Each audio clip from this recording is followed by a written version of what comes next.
What's up, guys, and welcome back to 8 Count.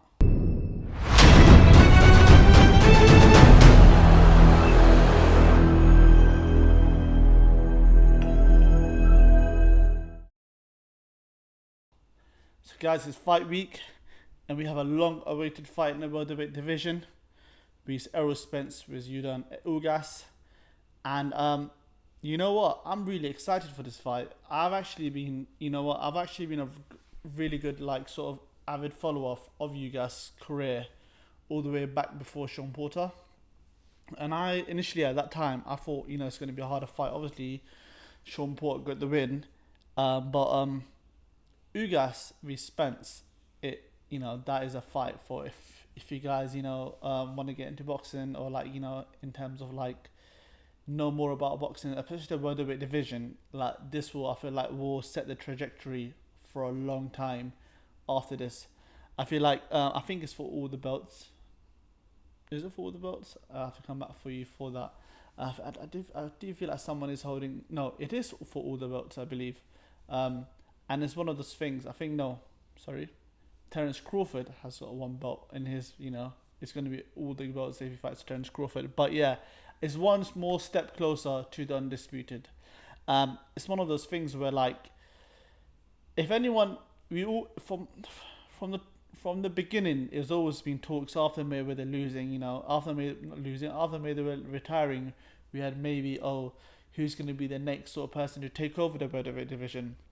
Remember those talks about Adrian Broner being the next Mayweather. That didn't really go to plan.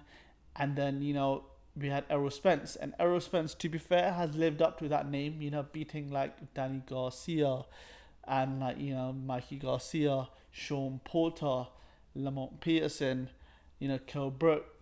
These are top caliber names we have here.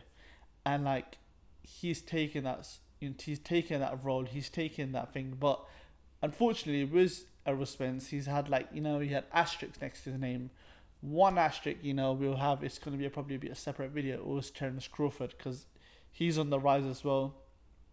Everyone wants to see that fight against Terence Crawford versus, Errol Spence, and how would that fight out. But another sort of asterisk, which I feel may affect in this sort of fight is the sort of life events he's had. He had the car accident and then he has the eye injury back to back sort of thing, delaying him.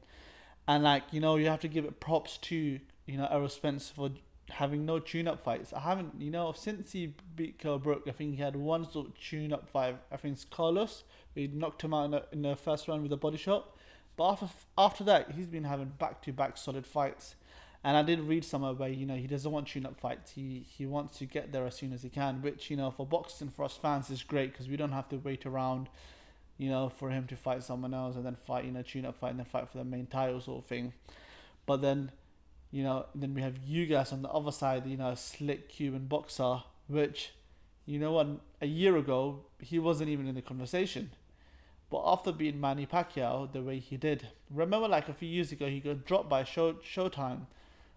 She got dropped by Top Rank and he had nowhere to go. And now look at him now. He's fighting for nearly all the belts. When he beat the veteran Manny Pacquiao in a not devastating, but in a really good fashion, using that jab. I mean, Pacquiao could not get through that jab all night long. And he was just hitting him. And you guys, the Cuban boxers, they're fundamentally sound boxers. They're fundamentally great. Everything, the foot is in the right path. The hands are up, everything just from the book. And Errol Spence is like that sort of from the book. So it's a really good fight. Both of them, I would say right now, is at 60-40 to Errol Spence, just because of the caliber opponents.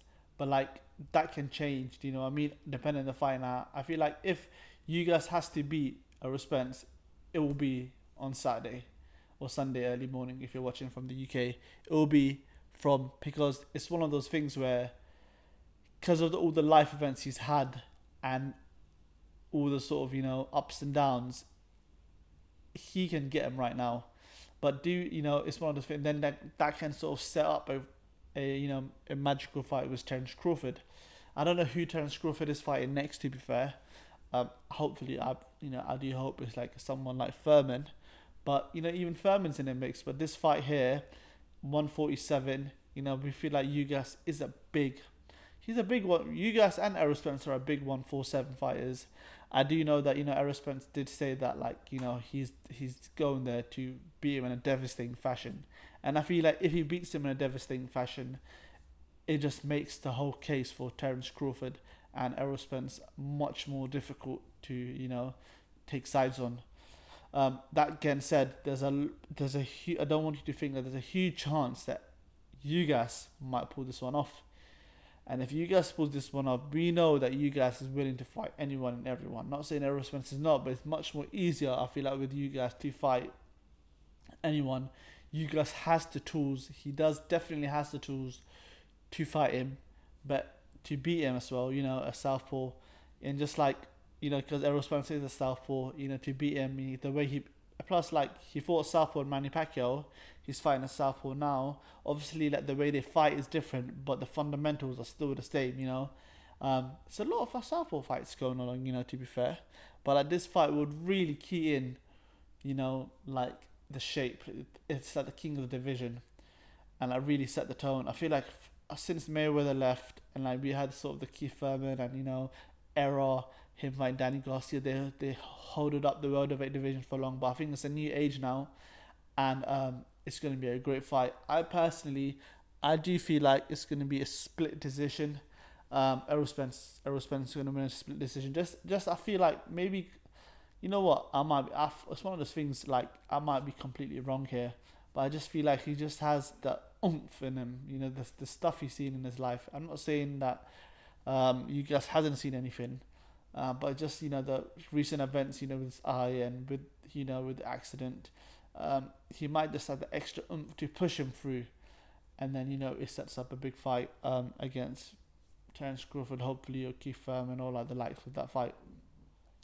I feel like it's going to be one of those things where both of them are good punchers, body punchers. They have power. It's going to be a chess match in the first few rounds. And I feel like the person who starts landing the jab and landing at will, you know, we know that, you know, we saw a really aggressive Errol Spence against Danny Garcia. We're just coming forward. But I feel like he can't really do that because I think Ugas has that power to respect him, has that little pop to be like, mate, like you can't come forward like that. It's not, that's not how it's gonna roll now. And we haven't seen Errol Spence hurt, but technically there was this one sort of fight earlier on in his career where he was sort of hurt. But if he can start laying him on, and if Ugas targets that eye, it can be a whole different fight. But we will have to see and how the fight plans out, to be fair. But if you like the video, guys, please like and subscribe, and we'll probably get back to you with a post-fight video.